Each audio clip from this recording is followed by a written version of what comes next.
Grand B, l'obligation in solidum.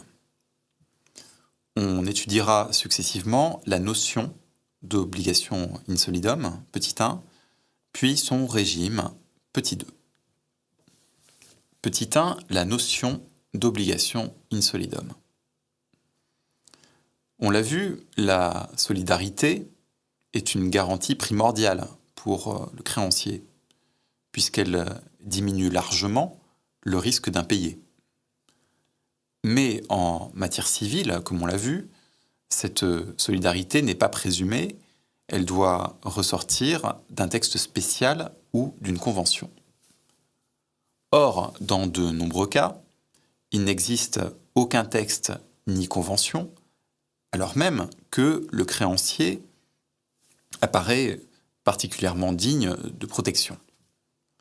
On pense ainsi à la victime d'un dommage causé par plusieurs personnes qui engagent leur responsabilité civile. Sauf cas particulier où un texte la prévoit, notamment la responsabilité parentale, eh bien, la solidarité est impossible. En matière de responsabilité civile délictuelle, il n'y aura pas de convention entre les parties, par définition. Sinon, la responsabilité ne serait pas de nature délictuelle, mais contractuelle. C'est le principe de non-cumul.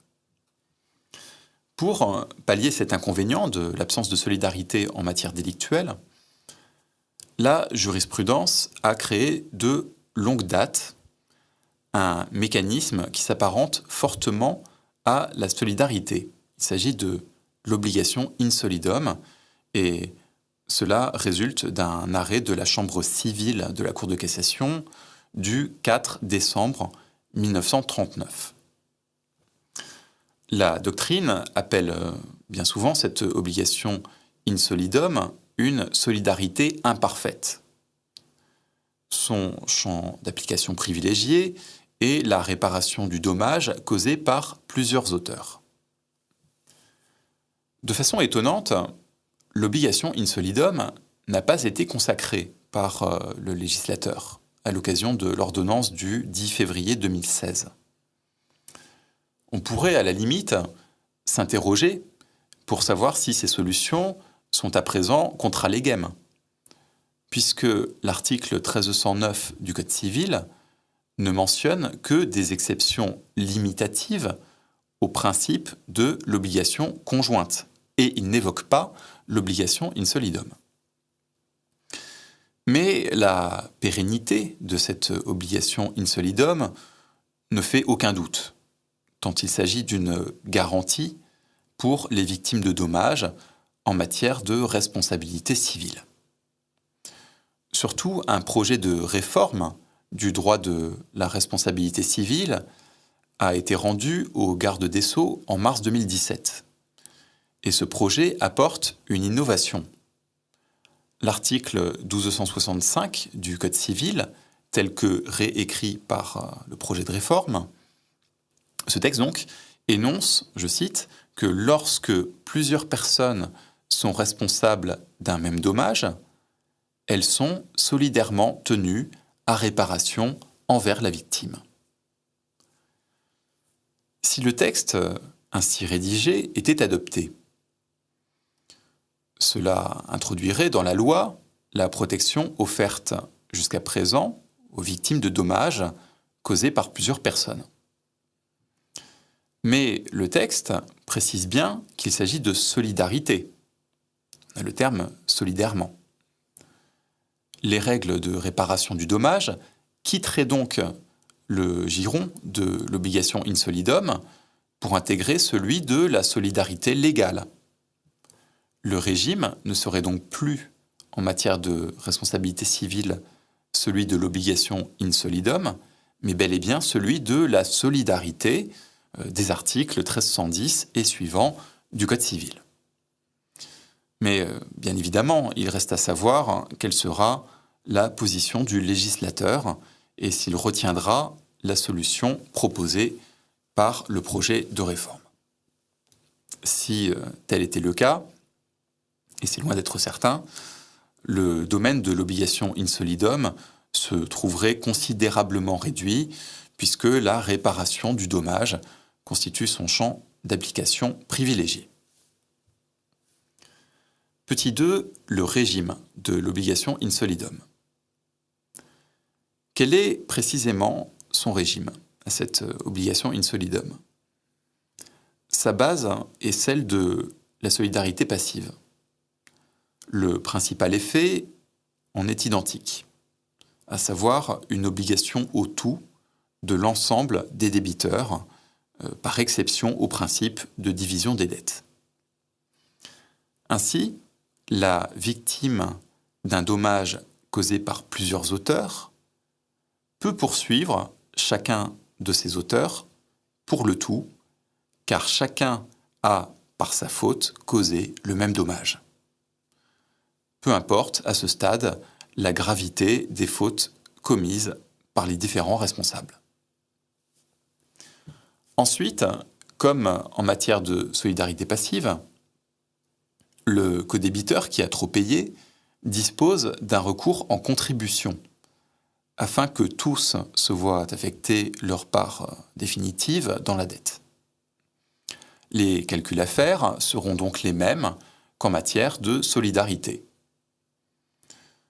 Par exemple, la jurisprudence en matière de responsabilité extra-contractuelle apprécie en général la part de chacun dans la dette en fonction de la gravité des fautes respectives.